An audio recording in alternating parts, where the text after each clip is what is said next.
Hey, this is Dave Pryor. Welcome to Agile 2019. We've been doing interviews all day long with speakers and thought leaders here at the Agile 2019 conference in the Leading Agile booth. We're going to be doing all week long. And one thing that has happened every year for at least the last 4 years is on the very last day, the very last interview of every single conference has been Natalie Warnert. Yep. And every single time, there's been an insane amount of noise because people are tearing down their booths and doing construction. So this year I thought, hey, we should schedule this early so we can do it when it's quiet, which clearly didn't work out. Yeah, I mean, there's a lot of noise around here. I don't know. I thought I finally made it, that I got to do it early. Prime time, during drinking hours. You know.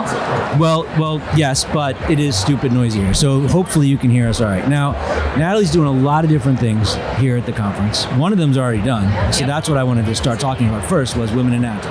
Yeah. So for the folks that may not be familiar with it, can you talk about what that is, how it's evolved, and what happened on Sunday? Yeah, exactly. So Women in Agile is a number of different things. The event that happened yesterday, Sunday, was the 4-hour Women in Agile conference that we have done for the last 4 years before the start of the main Agile conference. That's sponsored by the Agile Alliance, and it's an Agile Alliance initiative.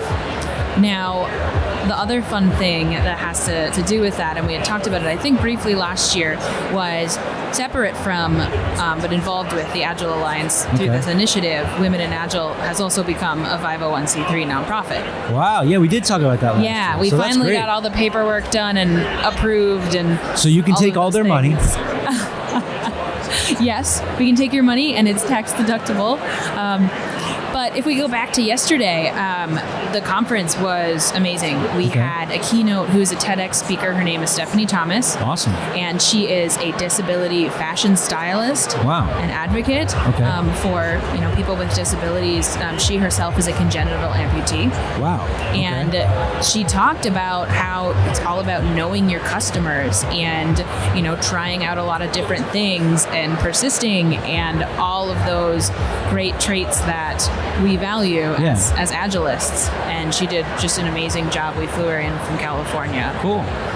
And then we did a World Cafe where we had people, respond to topics and rotate tables and, do a lot of drawing and mapping out ideas to really continue activating the Women in Agile movement. And then the end of it was a program that we started in 2017 that's part of the Women in Agile nonprofit called Launching New Voices. All right. And what we do there is we specifically look for women who have not spoken professionally, and we pair them with a mentor and get them ready to do a short talk, and then they do that talk at the conference and come out of it, come in never having spoken professionally. And they prepared it and gave it during. Wow, that's awesome. Yeah, and they come out as a fully fledged speaker that's got to be very empowering for some of these people. Yeah, so they've spoken internationally. They've been compensated because we compensate them. Wow. We think that's very important. We don't like to support pay to speak. And so that's the program. And so what is the movement organized around? I mean, what is the vision or the intent of the organization? Of Women in Agile, the intent is, basically, we believe that by getting more people involved, more voices involved, and creating an inclusive and diverse space, we're going to have more ideas to share, and that is going to be better for everyone. Okay. And so we really look at the systemic impediments that keep, women and other people, other minorities. Other non-white male people. Yeah, other not yous. That kind of hinder. Okay. Yeah, I accept complete responsibility for all the white males on the planet. Yeah, so we look at those systemic impediments and we're like, how are we going to help with this? And so another big focus of the movement and the nonprofit is decentralization.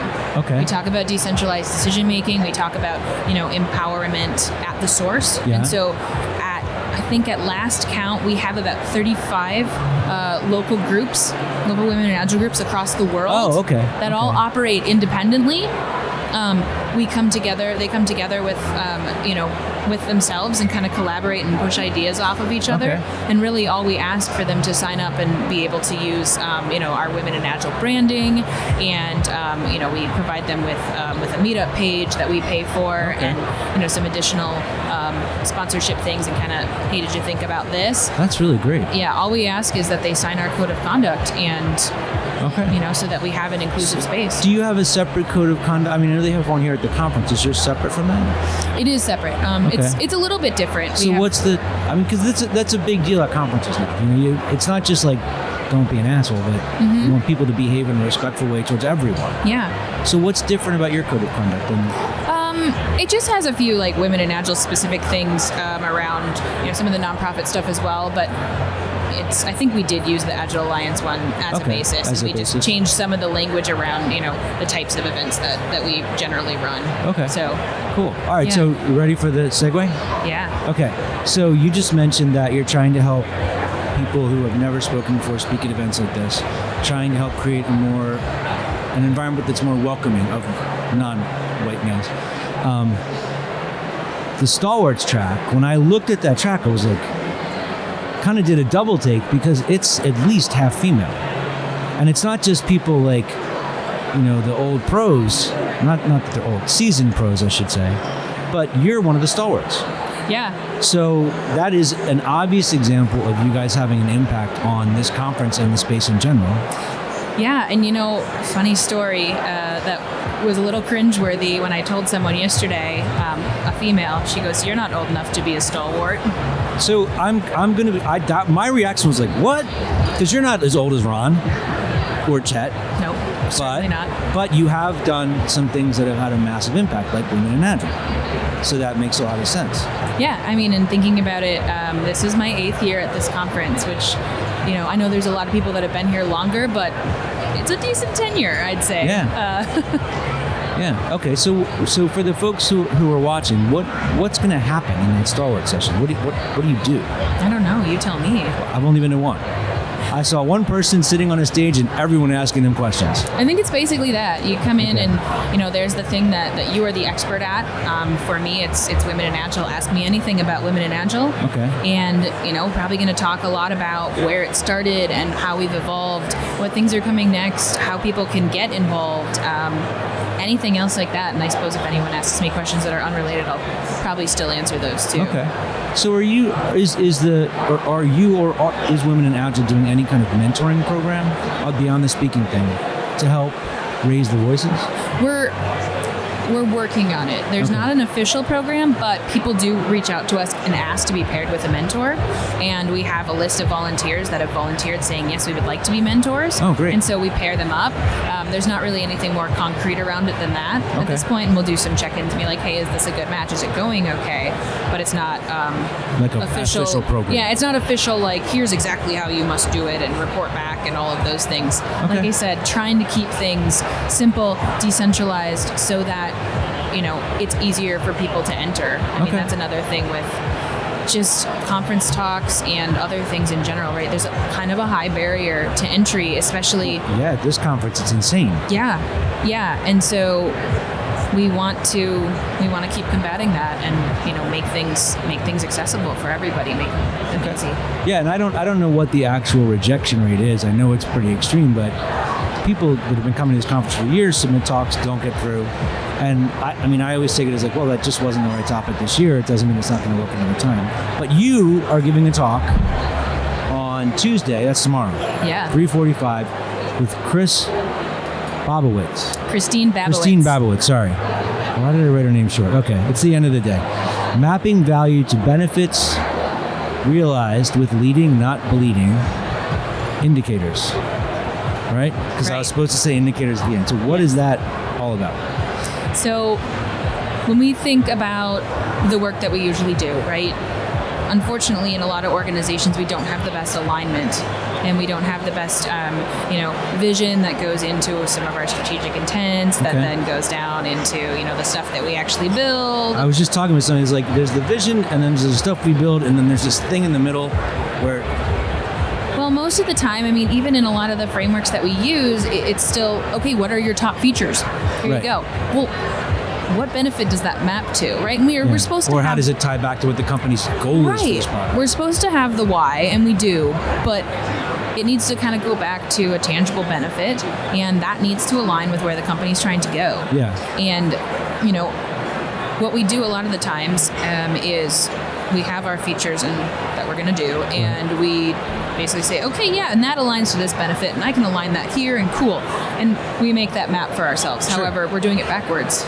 Right? Okay. We should be starting with the benefits that we want to achieve and then breaking the features out of those. Okay. Or whatever it is, whatever the work is. Okay. So it's talking about that, and then, instead of using some of the lagging indicators that we traditionally look at when we talk about, value realized. Can you give I'm not sure. ROI. Okay. Because I'm not sure if people always get the distinction between leading and lagging indicators. Yeah. So they should come to the talk. So the lagging indicator is the thing where you put it out there and then afterwards you find out. Right. You take the aspirin and then you figure out if it makes the headache go away. Right. And oftentimes they're quite lagging. Yeah. So something like ROI, which we think about all the time, what's going to be the return for doing this? How long does that return actually take to get there? It takes a really long time. And does anybody ever go back and reconcile it with the guest from the beginning? True. Very rare. True. Now, when we look at leading indicators, those are things that we can start measuring much more quickly. Okay. So instead of, let's take, we're using a rideshare example tomorrow. Okay. Right. So if we want the benefit of, increased customer satisfaction. Right. Well, we can always think of NPS score, which is decent. Okay. Net promoter score. Net promoter score. But that can take a little while. That's a bit lagging, right? What we could start looking at are things like, do we have decreased customer complaints month over month? Do we have increased higher ratings month over month? And compare those to the previous months, right? So now we've taken a month. Shorten the feedback loop. Yeah, we've taken a month, or maybe it's week over week, right? And we've compared that, and we can see, okay, we're heading closer to that benefit, or we're not, that benefit of happier customers. So trying to get a quicker sense of whether or not the thing you're doing is having the impact you want, and then making necessary adjustments along the way to deliver more value quicker, or to figure out if your guess was wrong completely. Yeah, exactly. Okay. Exactly. Okay. Cool. So we figure out, and as we're building things and adding on enhancements to those things, right? Which direction should we be what going? New thing? Okay. Cool. Yeah, and that's just good product management. But, unfortunately, a lot of companies kind of, There's the missing piece in the we middle. miss those steps. Yeah. Because they're all Steve Jobs and they all know what we need. Yeah. They don't need the we don't need our stinking indicators. So you've got the talk tomorrow at 3:45. I did the Women in Agile thing. Yep. Doing the stalwart thing on Wednesday. Tomorrow's Tuesday. What time on Tuesday. Wednesday? I'm already. It's like one day in, and I'm like, I can't figure out what day it is. What time on Wednesday? That's a great question. I thought Sometime on did. Wednesday. Sometime if you check on the schedule, Wednesday. you'll be able to go and ask Natalie whatever you want to ask. Yeah. Okay. And you're going to be around the conference? Oh, full time? absolutely. Cool. And if people want to get in touch with you, what is the best way? Or if they want to find out about Women in Agile, what's the best way to do that? Yeah, so Women in Agile, go to womeninagile.org. Okay. We also have a Twitter handle at womeninagileorg. There's a lot of other kind of Women in Agile thing out there. Like I said, we're fairly decentralized from that perspective, so it's womeninagile.org. Okay. And then as far as me, my name is Natalie Warnert. It's Warner with a T. And my website is nataliewarnert.com. Okay. Now, thank you. We're going to put that in the show notes. I have one more question. With Women in Agile, is it just women that are involved in Women in Agile, or are there also men that become involved in Women in Agile? That's a great question. People of all genders are welcome. Thank you. Yes. So I don't know how to ask that question the right way. We have plenty of allies. I would just say, are all genders welcome? Okay. Yeah, because we have both genders, and we also have people that are non-gender binary that are involved. And although it sounds very engendered being women in Agile, we welcome, everybody. We do not exclude anybody, and that's another key tenet of the movement is, toward that greater diversity and that inclusion. We wouldn't get that if we excluded people, and that's not what we want to do. For anybody that's concerned about helping to raise the voice, I think it's an important thing. Yeah. So. Yeah, because again, the more ideas that are heard, it's better for everybody. So go to womeninagile.org. You can sign up, volunteer to help out, or donate some cash. All right. Yeah. See that? Plug there? All right. Nice. So we're going to be doing interviews all week long here at Agile 2019, so please keep checking back. And now it's time for the drinking. Yes. So thank you. Thanks, Good night. Dave. We'll see you tomorrow.